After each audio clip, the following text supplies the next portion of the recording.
કશું એ કાનૂનની બહાર નથી. વિતરાગો શું કહે છે? હિંસા સામે અહિંસા રાખો તો સુખ આવશે. હિંસાથી હિંસા કોઈ દહાડો બંધ થવાની નથી. અહિંસાથી હિંસા બંધ થશે. દાદા ભગવાન. જ્ઞાની પુરુષ દાદા ભગવાનને કોઈ સત્સંગી પ્રશ્ન કરે છે કે આ મચ્છરો બહુ ત્રાસ આપે છે તો શું કરવું? દાદાથી સમજાવે છે, એવું છે ને, આ જગતમાં કોઈ પણ વસ્તુ ત્રાસ આપે ને એ કાયદાની બહાર કોઈ ત્રાસ આપી શકે તેમ છે જ નહીં. એટલે એ કાયદાની બહાર નથી. તમે કાયદેસર ત્રાસ પામી રહ્યા છો. જો તમારે બચવું હોય તો તમે મચ્છરદાની રાખો, બીજું રાખો, સાધનો કરો, પણ એને મારવું એ ગુનો છે. તેમનો બચાવ કરવો.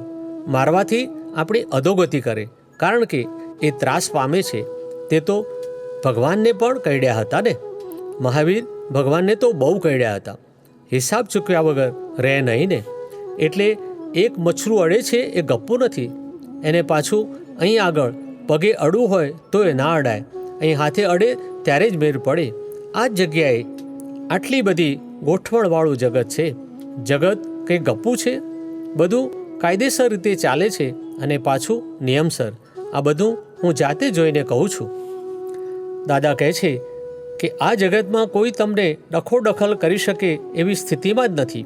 માટે જગતનો દોષ કાઢશો નહીં. તમારો જ દોષ છે. તમે પહેલાં જેટલી દખલ કરી છે તેના જ આ પડઘા છે. તમે દખલ ના કરી હોય તેનો પડઘો કોઈ તમને વાગે નહીં. એટલે એક મચ્છર પણ તમને ના અડી શકે જો તમે દખલ ના કરો તો. આ પથારીમાં નર્યા માકણ છે ને તમને સુવાડે, અને જો તમે દખલ વગરના હો તો એકવીય માકણ તમને અડે નહીં. દાદા કહે છે કે આની પાછળ શું કાયદો હશે? તમે વીણી નાખો, દવા છાંટો તો એ માકણ કહે છે અમારી વંશ નાશ નહીં થવાની, અમારી વંશ વધતી જવાની. એટલે જો તમારી દખોદખલ બંધ થઈ જશે તો બધું સાફ થઈ જશે. દખલ ના હોય તો કશું કરડે એવું નથી આ જગતમાં. નહીં તો આ દખોદખલ કોઈને છોડે નહીં. આપતસૂત્ર. અહિંસા તો કોનું નામ કહેવાય કે પૂરી શક્તિ હોય છતાં એને કોઈ કશું કરે તોય એ સામું કશું જ ના કરે. આપતસૂત્ર 584. દાદા ભગવાન.